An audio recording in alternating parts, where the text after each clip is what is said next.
Hey, what's up guys, UFC Daily back here with another video. Today we'll be discussing the feud between Joe Rogan and Stephen A. Smith. With no further ado, let's get straight into it.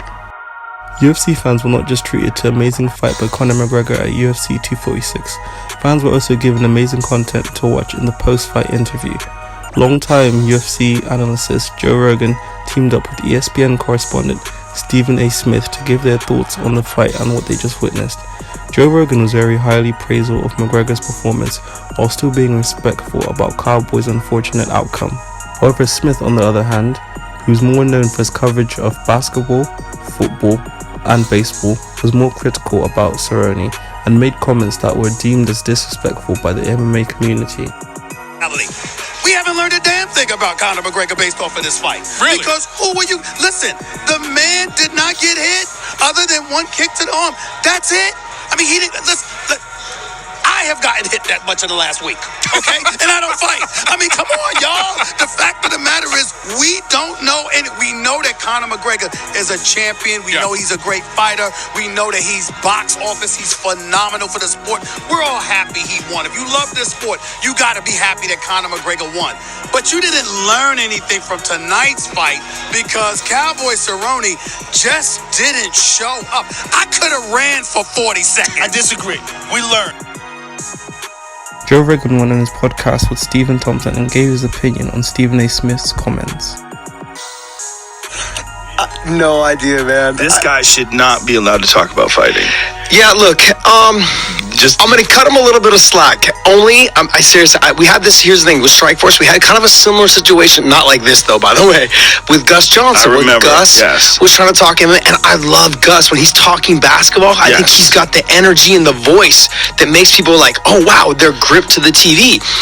This, I can understand with Stephen A., but this is not what you want to release.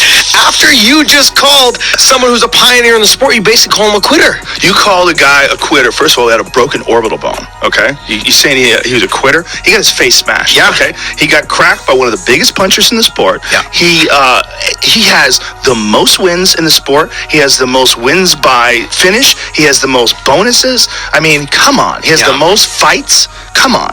You calling that guy a quitter? He got cracked. That's what happens. Look, fighting is the only sport that you could end it early, right?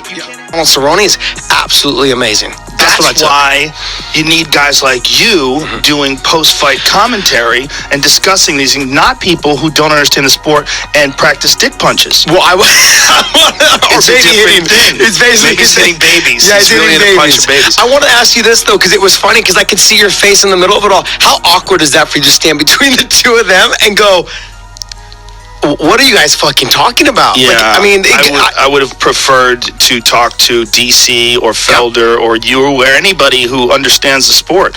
I don't think it's the right way to do it. The one gentleman to my right, Michael, Jamie, what is his last name? He was great. And Stephen Smith was very nice to me too, and he said he's going to get into podcasts. I have no problem with him as a human being. No. I just think, look, I don't know Jack. Stephen A. Smith then went on Twitter to clarify what he meant by his comments. The aficionado you are, or anybody else covering this sport, but excuse me, I have been a reporter for 25 years. I have covered sports on a variety of competitive levels, regardless of what the sport is. That includes boxing and UFC.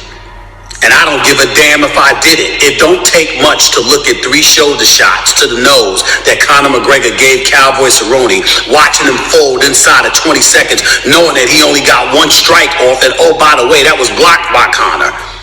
It doesn't take much to look at the fight and say, excuse me, I didn't see enough to convince me that Conor in a rematch against Nurmagomedov, that wouldn't cut it.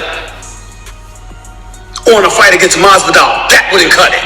Because that's what you judge greatness by. It's not just the fight that they're in, it's who they're about to go against. What are we talking about here? We're talking about Conor McGregor against one of those 2 guys potentially next. So you look at him and you say, excuse me, did I see enough? After such a long layoff, losing to Nurmagomedov, and before that an exhibition boxing match against Floyd Money Mayweather. Did you see enough? Hell no, we didn't see enough. Nothing wrong with that. Stephen A. Smith has built a career on making outlandish and controversial comments on sports. This has helped him to build his brand and bring it to where it is now. Instead of blaming Stephen A. Smith, the backlash should be directed to ESPN for letting someone who is not very well informed give his opinion in one of your biggest pay-per-views, when the ESPN roster hosts a large roster of MMA experts. What do you think? Are the MMA community overreacting, or did Stephen A. Smith go too far with his comments?